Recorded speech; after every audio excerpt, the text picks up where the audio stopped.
What's the meaning of anti-Semitic?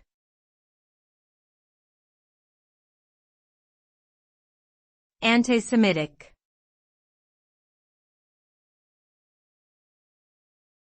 Anti-Semitic.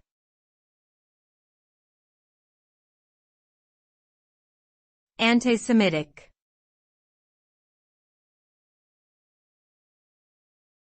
Anti-Semitic.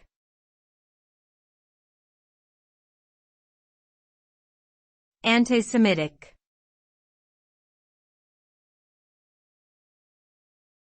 Anti-Semitic refers to prejudice, hatred, or discrimination against Jewish people.